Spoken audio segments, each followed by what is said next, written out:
আল্লাহ রসুল বললেন যে দামি সম্পদ এক লেসানুন জাকের, ওই জিহ্বা যে এরকম ডাকতে পারে। তিন কালবুন শাকের, আলুর দাম গেছে গেছে যাক তাতে আসে যায়, যা হয়েছে আলহামদুলিল্লাহ, সামনে বছর হবে।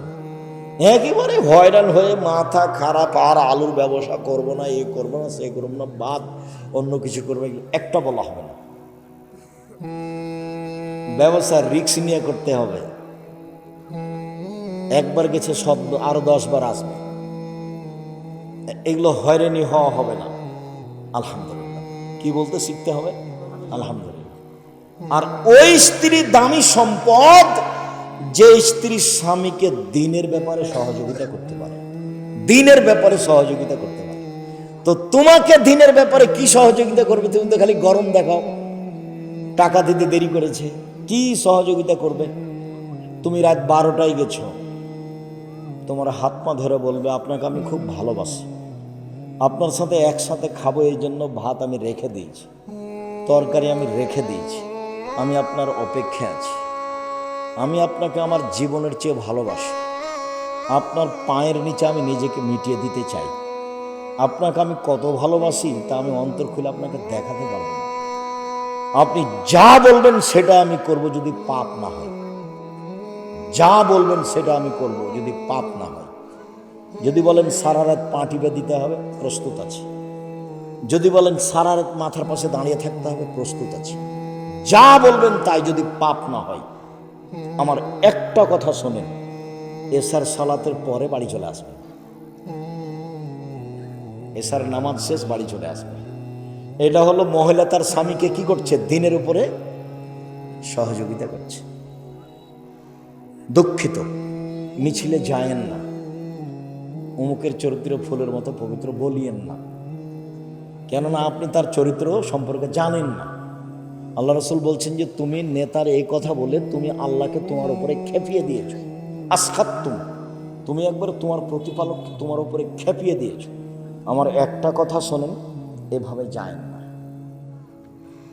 দিনের উপরে সহযোগিতা। শোনেন, প্যান্টটা কেটে ছোট করেন, আপনি যা বলবেন তাতে আমি প্রস্তুত।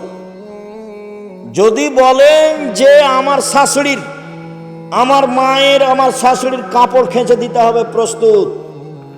পেশাব পায়খানা পরিষ্কার করে দিতে হবে, প্রস্তুত। রান্না করে দিতে হবে 3 বার আমার শাশুড়িকে, প্রস্তুত। যাহাই বলিবেন তাহাই করিব। আমার একটা কথা শোনেন, হারাম উপার্জন করিয়েন না, এই ডেস্টিনি এগুলো করিয়েন না, এনজিওতে যায়েন না। এই ছেলে 1 নম্বর উপার্জনের পথ কি? সহজ, যেন হালাল হয়। 3 জমি চাষ, 4 ব্যবসা। তো ব্যবসাকে তুমি ছোট করে দেখিও না, ব্যবসা চকলেট থেকে শুরু। আমি কিন্তু চকলেটের ব্যবসা করতে বলিনি, আমি যতবার বলেছি যে আপনারা চকলেটের ব্যবসা করেন, শ্বশুরের কাছে টাকা নিয়েন না, ততবার আমি বলেছি চকলেট মানে কম পয়সার ব্যবসা। চকলেট মানে কি? কম পয়সার ব্যবসা। লোন নিয়ে আপনি ব্যবসা করতে গেলেন কেন? যে চাঁপাইনবাবগঞ্জের ভাষাতে আমও গেছে, ছালাও গেছে, কাঁদতে কাঁদতে 2 চোখ হয়ে গেছে। লোন মানে জীবন ধ্বংস হয়ে গেছে, লোন মানে আপনি চলে গেছেন জাহান্নামে, গেলে মরতে বাকি আছে।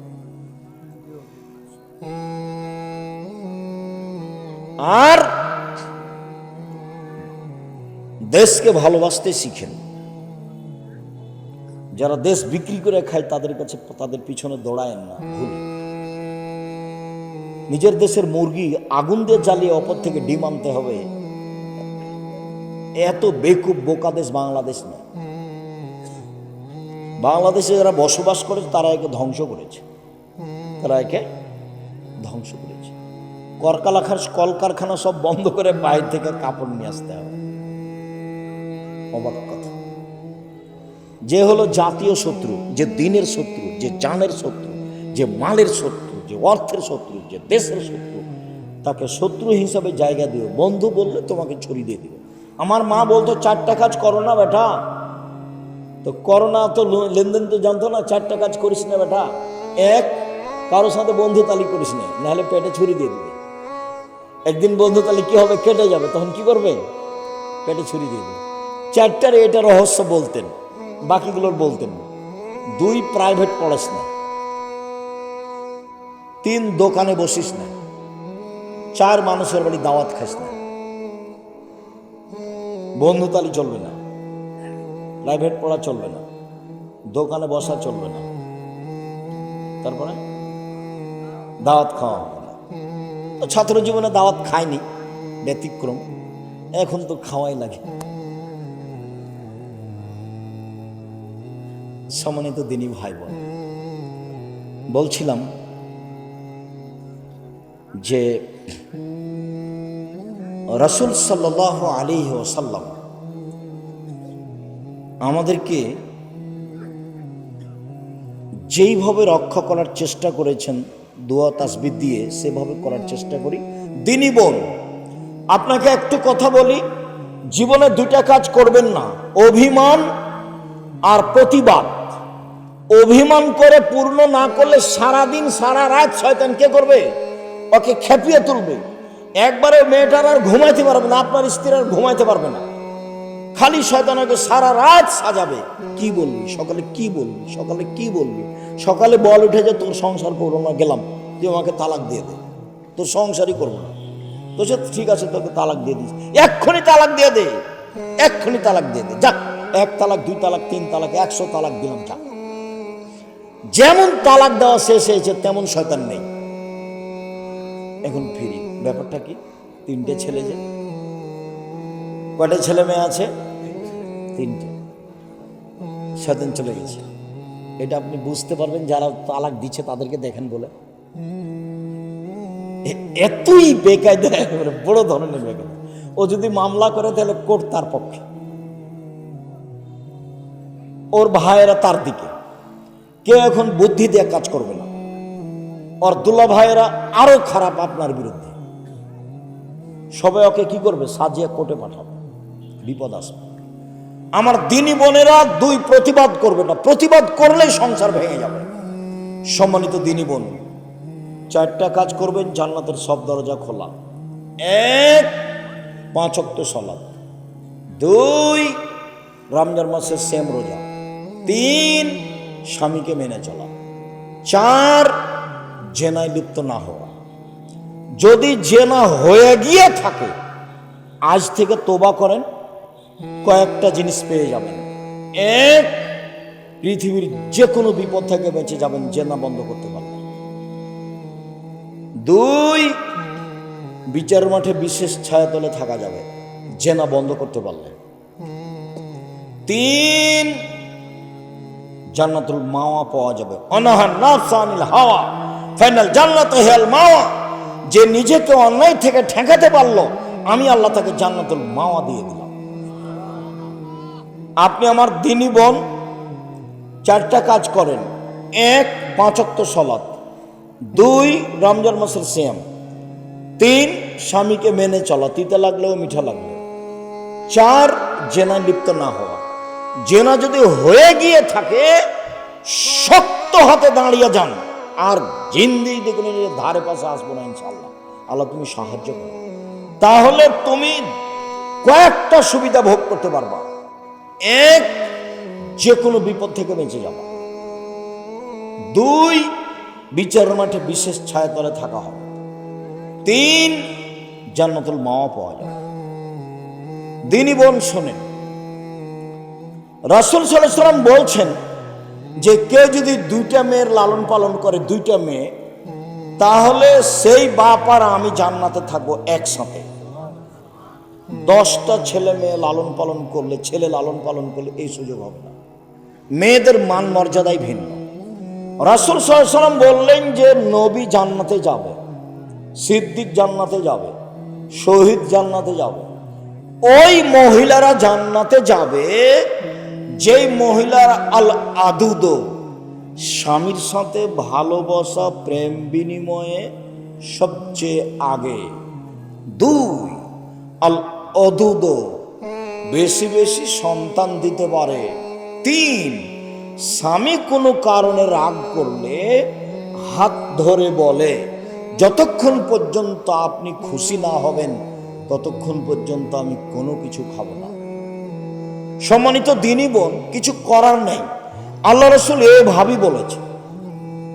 আপনি মহিলা মানুষ হিসেবে আল্লাহ রসুল এইভাবে বলেছে, আপনার মান মর্যাদা আল্লাহ রসুল এইভাবে উল্লেখ করেছেন। শোনেন, 4টা কাজ করলে জান্নাতের সব দরজা খোলা, এরকম কোন সুযোগ পুরুষের নেই।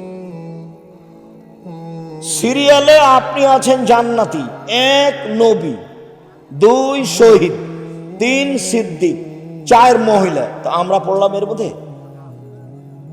শহীদ যে কে তাই তো বুঝতেই পারি না। দেখি অনেক শহীদ, শহীদ যে কে বুঝতে তো পারি না। 1 নবী, 2 শহীদ, 3 সিদ্দিক, 4 মহিলা। দেখেন আমরা তার মধ্যে পড়িনি। কোন মহিলা? যে মহিলা কোনো কারণে স্বামী রাগ করলে হাত ধরে বলে, তুমি যতক্ষণ পর্যন্ত খুশি না হবে না ততক্ষণ আমি কিছু খাবো না। কোন মহিলা? যে মহিলা বেশি বেশি সন্তান দিতে পারে। কোন মহিলা? যে মহিলা স্বামীর সাথে প্রেম প্রীতি ভালোবাসে, একসাথে থাকে।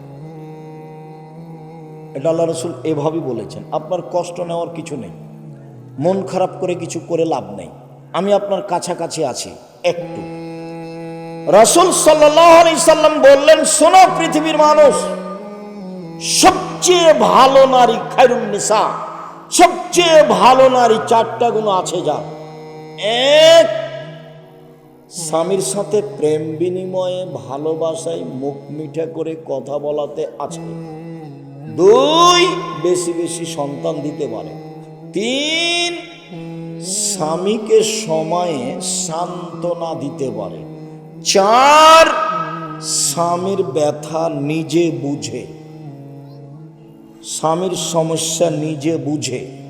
1 মিনিট, দিনী বোন থামেন। এই মেয়ে, কথা বলছো কেন? চুপ থাকো। দেখো তো তুমি স্বামীর কি উপকার করতে পারো। 1 মিনিট দেখো তো বুখারী মুসলিমের হাদিস। এই ছেলে, ঘুমাচ্ছ কেন? ঘুমাচ্ছ কেন? কি করেছো? জামিয়া সালাহ হয়ে গেছিল কালকে? সারা রাত জেগে থেকেছো? ভালো, যদি গিয়ে থাকো তো আলহামদুলিল্লাহ।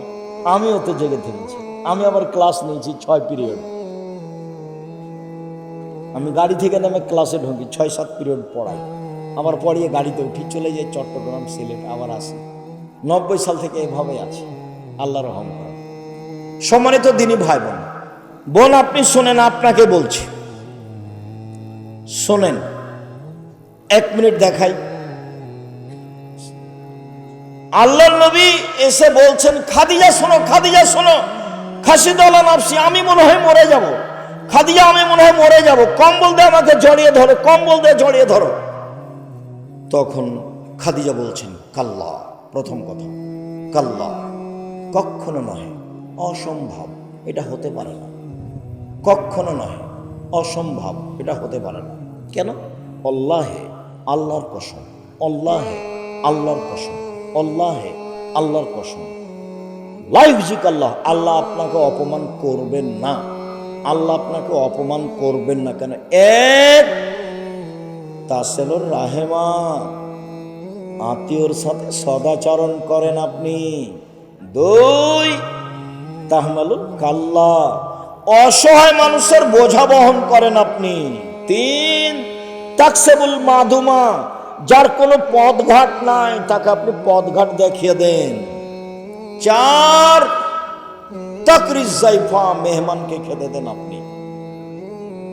5, বিপদগ্রস্তকে খুঁজে খুঁজে উদ্ধার করার চেষ্টা করেন। 5টা কাজ আপনার। এই ছেলে, বহুবার বলেছি, বাপ মাকে বলে দিবা, আমার কাছে খাবেন আপনি, আব্বা আমার কাছে খাবে, বোনেরা আমার কাছে খাবে, ভাগ্নেরা আমার কাছে খাবে, ভাগ্নিরা আমার কাছে খাবে, আমার আব্বার যত আত্মীয় স্বজন আছে সব আমার কাছে খাবে, আমার মায়ের যত আত্মীয় স্বজন আছে সব আমার কাছে খাবে। তোমার ভাগনা ভাগ্নি আসলে তোমার মা একবারে মুখ খান চুপটি করে বসে থাকে, কি যে করি, কে যে খাওয়াবে, কোন বোঝে খাওয়াবে। তোমার মা কিন্তু তোমার ভাগনা ভাগ্নির উপরে তোমার ছেলের চেয়ে বেশি দুর্বল। এখন তোমার বউকে নিয়ে যদি তোমার মা ব্যস্ত থাকে তাহলে এটা কঠিন হয়ে গেল। তখন নিরুপায় হয়ে তোমার মা তোমার বাপকে বলে, কি করবে? যাই পারি কষ্ট করে রান্না বান্না করবো, জুদা হয়ে থাকো, ভিন্ন হয়ে থাকো, ছেলেদের সাথে হবে না। নিরুপায় বলছে না মায়েরা। আর আমার মাকে আমি বলতাম বাড়ি গেলে সকালে যেতে হবে, বিকেলে ফিরে আসতে হবে। কেন? এলাকার লোক মৌলানা সাহেব মাকে ভাত দেয় না, নাহলে বেটির বাড়ি কেন? এই মৌলানা সাহেব মাকে ভাত দেয় না, নাহলে বেটির বাড়ি কেন? আর মাঝে মধ্যে আমি বুঝতে পারতাম যে আমার মা আমার বোনের ছেলেরাকে আমার চেয়ে বেশি ভালোবাসছে। তখন আমি বলছি ওরা আগে না আমি আগে। আমার মা হাসছে। আমি বলছি ওরা আগে না আমি আগে, আগে আমাকে বেশি ভালোবাসতে হবে, তারপরে তো ওরাকে টাকা দিয়ে দে, তাহলে তোকে বেশি ভালোবাসবে। বুঝতে পারলেন না শেষ বাক্যটা?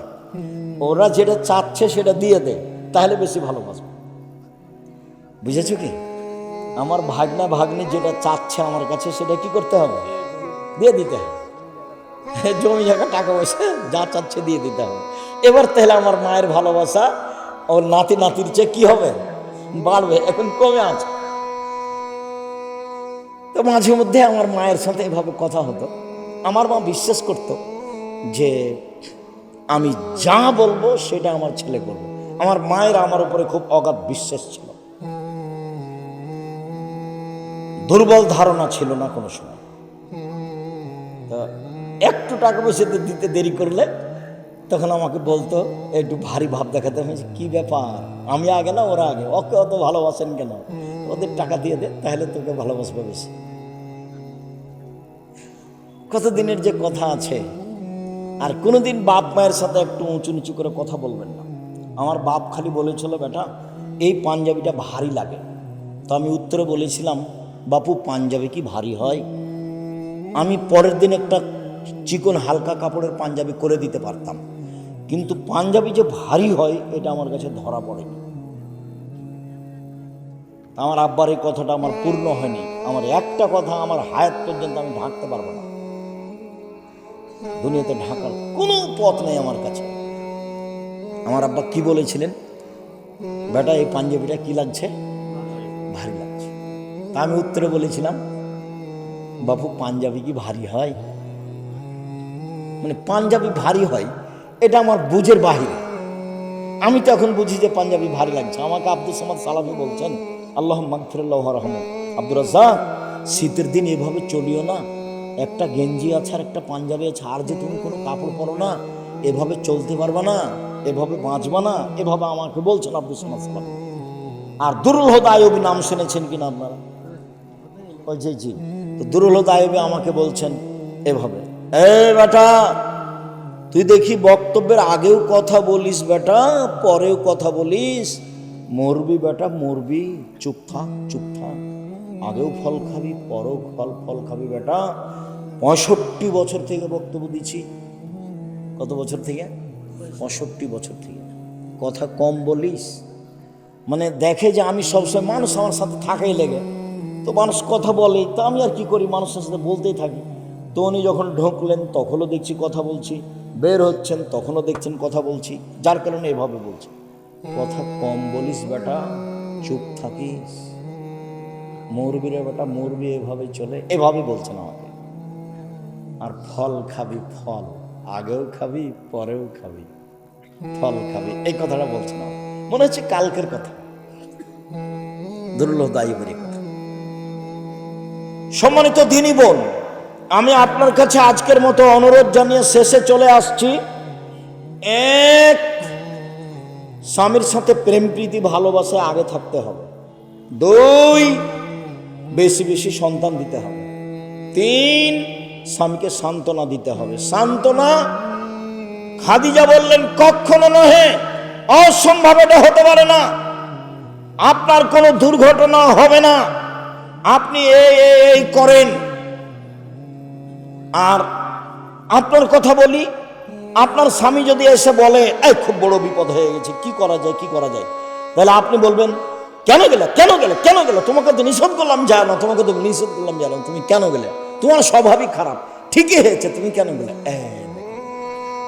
ওটা হলো খাদিজা, আর এটা হলো আপনার স্ত্রী। খাদিজা রাদিয়াল্লাহু আনহা দেখেন, তারপরে বলছেন চিন্তা করবেন না, চলেন চাচার কাছ থেকে দেখে নিয়ে আসি। ওরা কবেন না। এখানে আরেকটু, হুদায়বিয়ার যুদ্ধ হলো না, কাবা ঘরে ঢোকা গেল না, ফিরে আসবেন, সাহাবীরা বলছেন ফিরে যাব না, কাবা ঘরে ঢুকবো, তারপরে কোনো কথা। আপনি সত্য নবী নন? হ্যাঁ সত্য নবী। ইসলাম ধর্ম সত্য নয়? হ্যাঁ সত্য। আপনি বলেননি যে কাবা ঘরে ঢুকবো? হ্যাঁ বলেছি, তবে এই বছরই ঢুকবো, এই কথা বলিনি। আল্লাহ রাসূল এভাবে বললেন। বলছেন ঠিক আছে সবাই কুরবানি করো। কেউ কুরবানি করবে না, সবাই চুপচাপ বসে আছে। তখন আল্লাহ রাসূল উম্মু সালমাকে বলছেন, উম্মু সালমা কি করা যায়? কেউ যে কুরবানি করছে না, কি করা যায়? আর চিন্তা করছেন কেন, নিজেরটা করে দেন না। তারপর দেখেন কি হয়। এ দেখেন পরামর্শ দিচ্ছেন, স্ত্রী এরকম হতে হয়। স্ত্রী স্বামীকে কি দিবে? সান্ত্বনা দিবে, সমব্যথায় থাকবে। সম্মানিত দিনী ভাই বোন, আপনি আমার দিনী বোন আব্দুর রাজ্জাক সাহেব শোনেন, আপনি তো জানেন না আমার স্বামীর মুখখান এত খারাপ যে তার মুখের দিকে আমি তাকাতে পারি না, গালি ছাড়া তার মুখে কিছু নেই। এরপরে আপনাকে আমি বলছি, আপনি ধৈর্যের পরিচয় দেন। ধৈর্য বড় জিনিস। ধৈর্য দিয়ে আপনি সফলতা অর্জন করতে পারবেন। শাশুড়ির কথা ভিতরে রেখে চলেন, শ্বশুরের কথা খেয়ে নিয়ে ভিতরে রেখে চলেন। স্বামীর অন্যায় অবিচার ধৈর্যের পরিচয় দিয়ে থাকেন, ফল ভালো হবে ইনশাআল্লাহ। ফল ভালো হবে ইনশাআল্লাহ। আর আপনাকে বলে যাচ্ছি, স্ত্রীর সাথে গালি দিয়েন না, ওর সাথে গালিগুলোজ করিয়েন না, ওকে নিন্দে করে কথা বলিয়েন না, ওকে গালি দিয়েন না। যে কাজ করতে পারবে না সে কাজ করতে দিয়েন না, সহযোগিতা করিয়েন। আমি এখন বুঝতে পারি আমাদের চাঁপাইনবাবগঞ্জের গতি। কত কষ্ট করে ভোর রাত্রে উঠে যাঁতাই ওই আটা তৈরি করেছে, হাতে রুটি বানাবে, আবার ঢেঁকিতে ধান ভেঙে ভাত রান্না করবে। ঘুম থেকে উঠে আগে আটা রেডি করে নিয়ে এসেছে, তারপরে গরুগলা বের করেছে, তারপরে রুটি তৈরি করেছে, রুটি তৈরি করে মাঠে দিয়ে পাঠিয়েছে, তারপরে ওখান থেকে উঠে গহিলটা সাফ করেছে, গোবরগুলো বাইরে ফেলেছে, তারপর ওই নোন্দা বুঝেন কি না, নোন্দা গঠা তৈরি করেছে। এরপরেও পানি দিতে সময় পানি, নান দে চারিতে গরুর তারি, নান বুঝেন কি না, চারিতে। এখন এসে দেখছে স্বামী যে পানি দেয়নি, তখন একবারে খেপে কি যে বলছে, লাঠি তোর অমুক তোর তুমুক এই সেই, যে কত যে অকৃতজ্ঞ স্বামী। কোনো দিন তারা এগুলো কাজকে কাজই মনে করলো না, অথচ মহিলাটা ভোর রাত থেকে কাজ করছে, তার একটুকু কৃতজ্ঞতা প্রকাশ করলো না। তুমি অনেক করেছো, তুমি অনেক করেছো, তোমার শুক্রিয়া। জীবনে কেউ জাযাকাল্লাহ খায়ের বলতে জানে না, বলেই না। তোমার শুক্রিয়া আদায় করে তুমি অনেক কিছু করেছো। স্ত্রীর শুক্রিয়া আদায় করবে, খুশি হবে। আপনি তার সাথে ভালো আচরণে চলেন, শান্তি পাবেন বেশি। দুইজনে খুব ভালো আচরণে চলার চেষ্টা করেন, শান্তি পাবেন বেশি। শুক্রিয়া, জাযাকুমুল্লাহ খায়ের। সকল দিনই ভাই বোনকে 5 ওয়াক্ত সালাত জরুরিভাবে আদায়ের জন্য অনুরোধ জানাচ্ছি। 2 হালাল রুজি, 3 কোরআন তেলাওয়াত, 4 আড্ডা পিটা হারাম। একটা মোবাইল নিয়ে একটা দোকানে আড্ডা পিটা হারাম। ভালো আচরণে পরিবারের সাথে থাকার চেষ্টা করেন। আর যেটা প্রয়োজন সেটা আল্লাহর কাছে চান। ভোর রাতে চাইতে পারলে সবচেয়ে ভালো। সকলের কল্যাণ কামনা করে। বই পুস্তকই গাড়িতে ছিল আমাদের। আমি শরীয়তের নামে, ধর্মের নামে মিথ্যা কিছু বলে, রূপক কিছু বলে পরকাল হারাতে রাজি নই। আমার জীবনে যেটা সবচেয়ে সাহস, সেটা হলো আমি জাতির কাছে ধর্মের নামে ফাঁকি দিইনি। এটা আমার বেশি সাহস।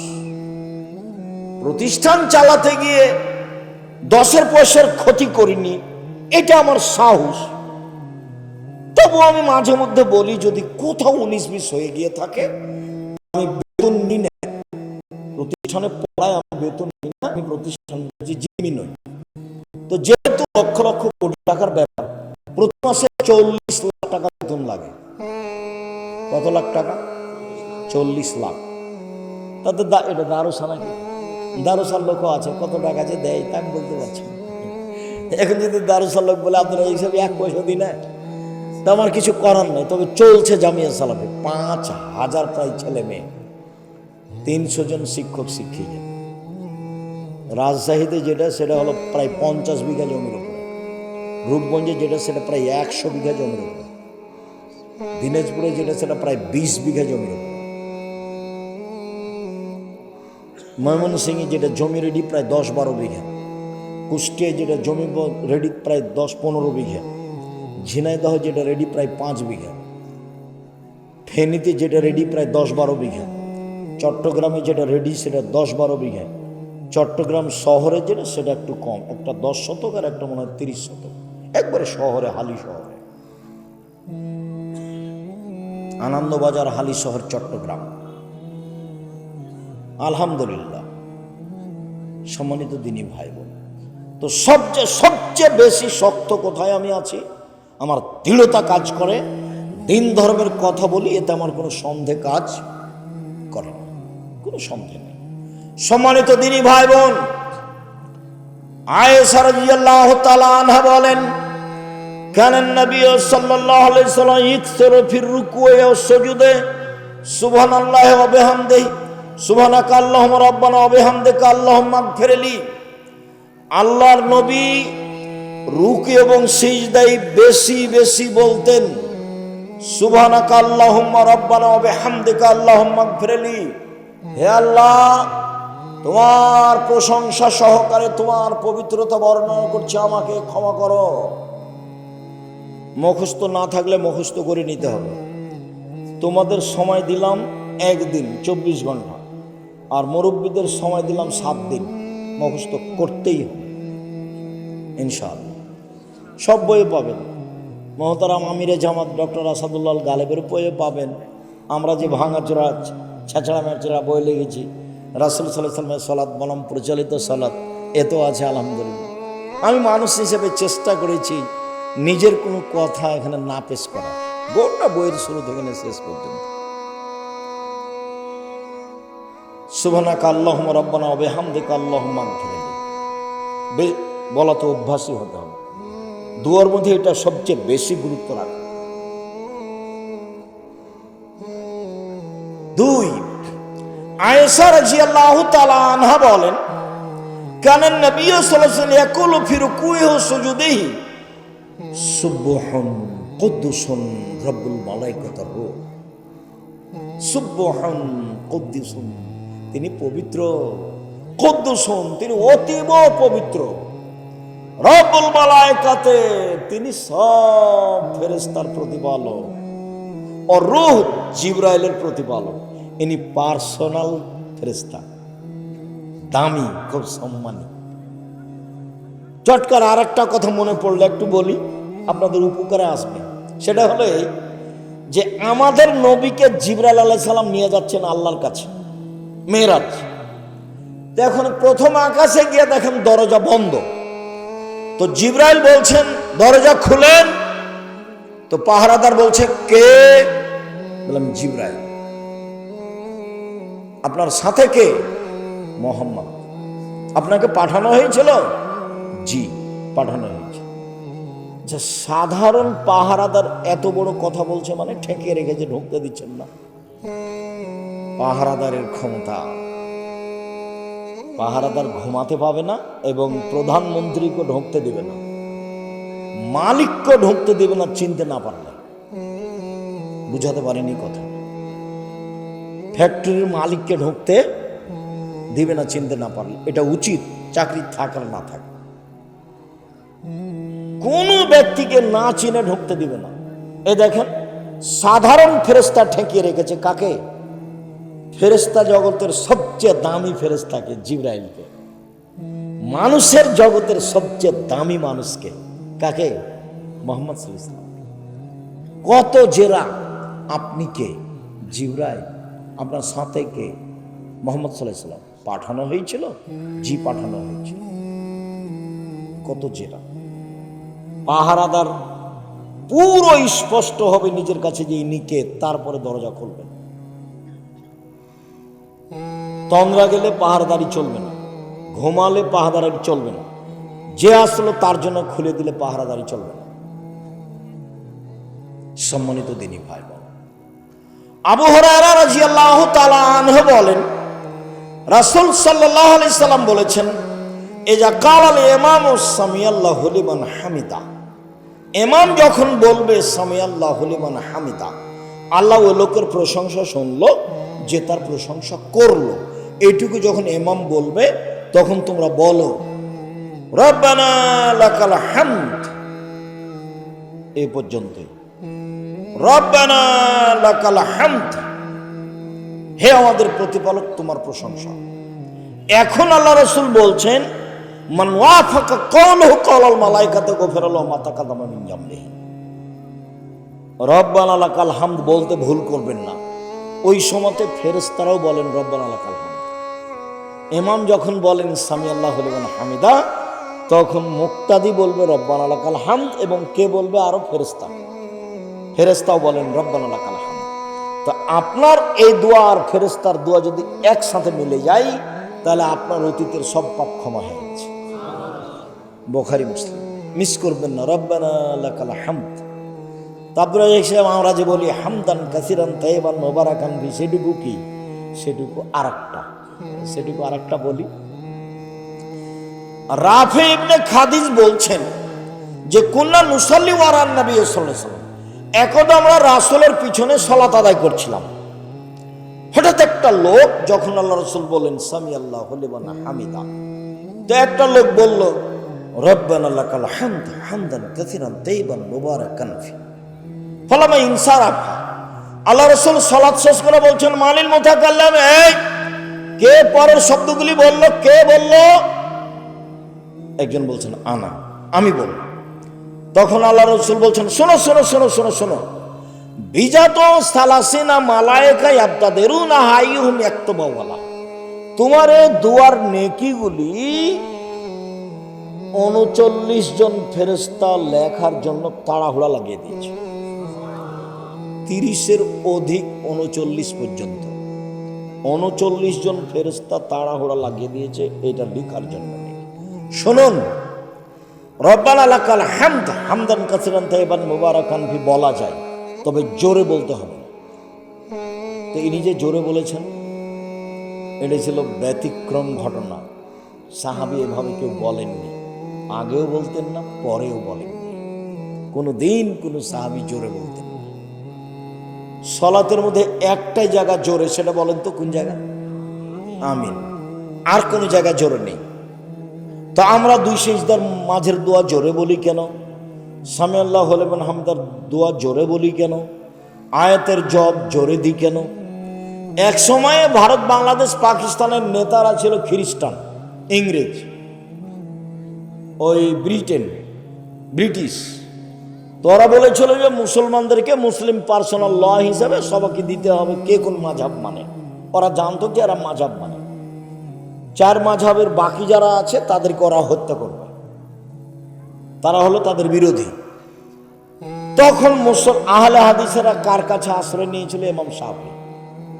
তখন পরিচয় দিয়েছিল বাগমারার মুসলমানেরা যে আমরা হলাম শাফি গোটা দেশে। তো ইমাম শাফির ফতোয়া হলে এগুলো জোরে বলা। তখন আমাদেরও কাজ কি হয়ে গেছে? এগুলো জোরে বলা। বোঝা যায়নি কথা, এই জন্য আমরা জোরে বলি। তাছাড়া এগুলো জোরে বলার প্রমাণ নেই। সম্মানিত দিনী ভাই, রাসূল সাল্লাল্লাহু আলাইহি সাল্লাম রুকু থেকে উঠে বললেন সামি আল্লাহু লিমান হামিদা মিলাস সামাওয়াতি মিলাল আরশ, আকাশ পরিমাণ প্রশংসা, জমিন পরিমাণ প্রশংসা, ও মিলামা শাইতা মিন শাইইন বাদ, এরপরে তুমি যা চাও সে তোমার প্রশংসা। অন্য এক বর্ণনা এসেছে রাসূল সাল্লাল্লাহু আলাইহি সাল্লাম বললেন মিলাস সামাওয়াতি মিলাল আরশ ও মিলামা বাইনাহুমা মিলামা শাইতা মিন শাইইন বাদ, এরপরে বললেন আহলাস সানায়ে, সত্যই তুমি প্রশংসার যোগ্য।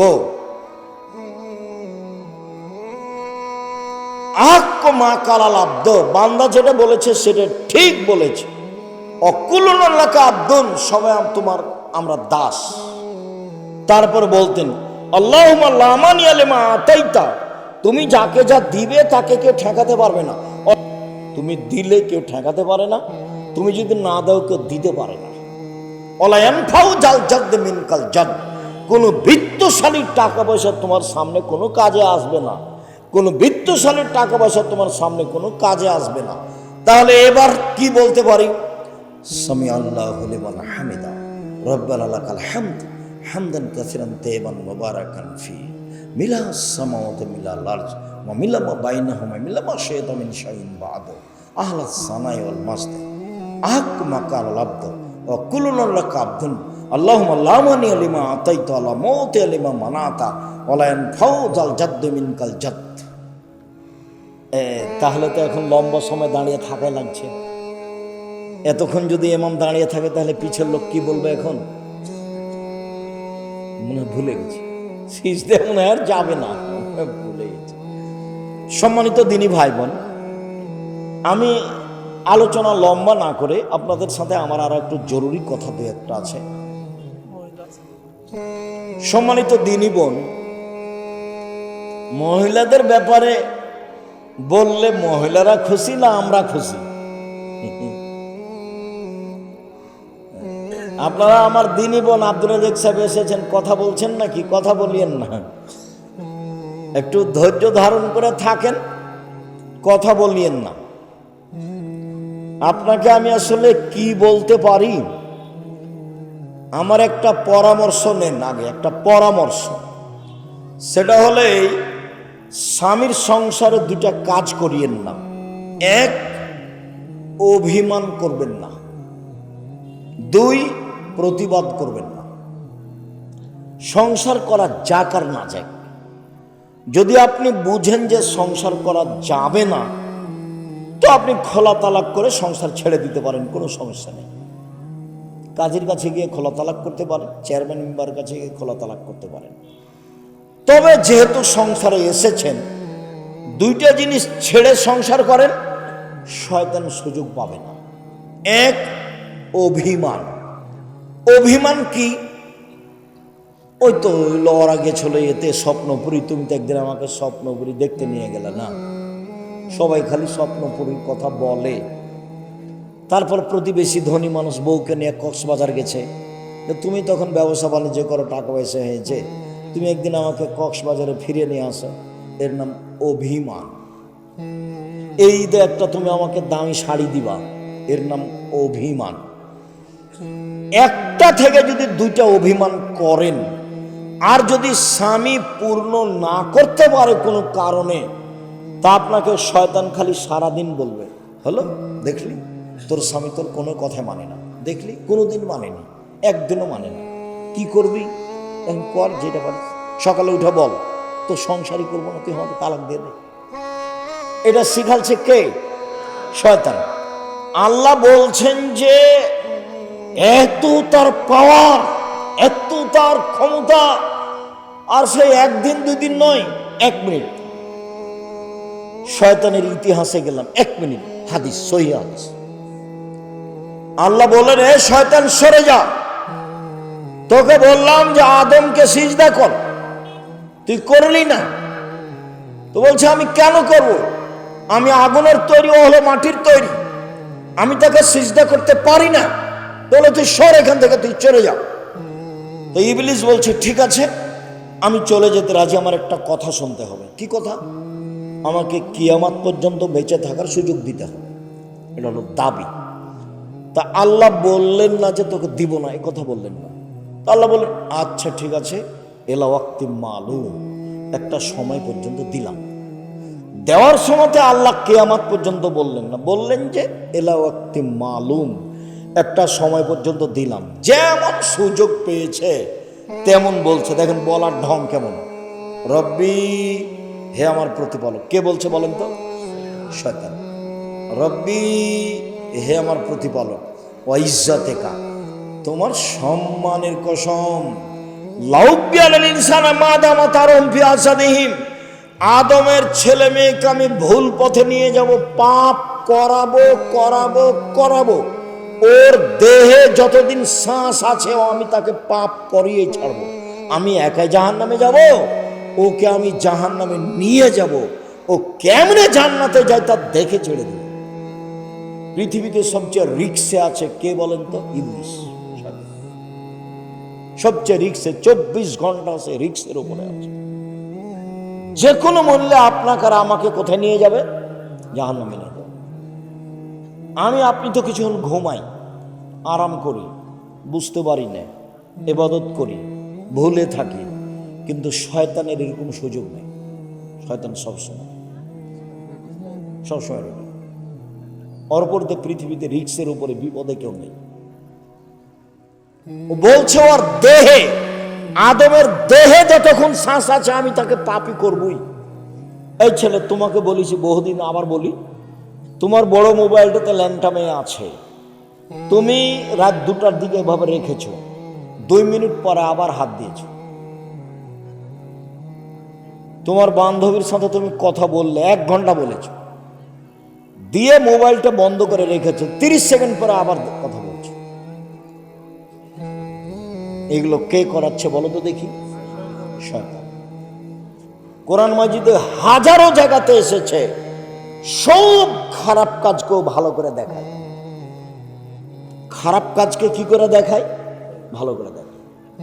দেখবেন খালি আপনি সাজাবেন, মেয়েটার সাথে এভাবে কথা বলবো, এখানে কথা বলবো, ওই জায়গায় কথা বলবো, এই কথাগুলি কথা বলবো, বলে নেওয়ার পরে আবার দেখবেন যে ও এগুলো কথা ছুটে গেছে, এরপরে যখন রিং দেবো তখন এগুলো বলবো, এগুলো বলবো। এগুলো কে সাজাচ্ছে বলেন তো দেখি? শয়তান সাজাচ্ছে, ভেতরে কাজ করছে সবসময়। তখন আল্লাহ বললেন না যে তুই পারবি না, এ কথা বললেন না। তখন আল্লাহ বলছেন, এই শয়তান শোন, ইজ্জতি ও জালালি ও ইরতেফায়ে মাকানি, আমার ইজ্জতের কসম, আমার সম্মানের কসম, আমার মর্যাদার কসম, আমার উচ্চতার কসম, আদমের ছেলে মেয়ে যতবার ক্ষমা চাইবে ততবার আমি ক্ষমা করে দেব। আদম সন্তান, মা দাওয়াতানি রাজাওতানি, আদমের ছেলে মেয়ে শোনো, তুমি আমাকে যেভাবে ডাকো আমি সেভাবে থাকি, তুমি আমার কাছে যেভাবে আশা পোষণ করো সেভাবে পূর্ণ করে থাকি, তুমি আমাকে যেভাবে ডাকো আমি সেভাবে থাকি, তুমি যেভাবে আশা পোষণ করো সেভাবে পূর্ণ করে থাকি। আমি পরোয়া করি না তুমি কত বড় পাপী, আমি পরোয়া করি না তুমি কত বড় পাপী, তুমি ক্ষমা চাইলে আমি ক্ষমা করে দিই, তুমি যেভাবে ডাকো আমি সেভাবে থাকি, তুমি যেভাবে আশা পোষণ করো সেভাবে আমি পূর্ণ করে থাকি। কে বলছেন? আল্লাহ। ইবলিস বলল এটা, আর আল্লাহ বললেন এটা। তাহলে আস্তাগফিরুল্লাহ ওয়া আতুবু ইলাইহি বলাই লাগছে। আস্তাগফিরুল্লাহ ওয়া আতুবু ইলাইহি, শ্বাস যেমন নিজ গতিতে চলছে, শ্বাস ভেবে চিন্তা ফেলবো, এটা কি মনে হয়? শ্বাস যে আসছে আর যাচ্ছে, তো কোনো চিন্তা ভাবনা আছে কি? খাওয়ার টাইমের জন্য চিন্তা ভাবনা করা লাগে, কিন্তু শ্বাসের জন্য চিন্তা ভাবনা লাগে না। আস্তাগফিরুল্লাহ ওয়া আতুবু ইলাইহি এভাবে চলে আসতে হবে বেখিয়াল। নৌকাতে উঠলাম, দোয়া আস্তাগফিরুল্লাহ ওয়া আতুবু ইলাইহি, খেতে বসতে যাচ্ছে আস্তাগফিরুল্লাহ ওয়া আতুবু ইলাইহি, ঘুমাতে যাচ্ছে দোয়া পড়বো আস্তাগফিরুল্লাহ ওয়া আতুবু ইলাইহি, রাস্তায় চলছি ভ্যানটাতে উঠে আস্তাগফিরুল্লাহ ওয়া আতুবু ইলাইহি। এটা চলে আসতে হবে মুখে স্বাভাবিকভাবে, এটা ছাড়া আল্লাহ করবেন না।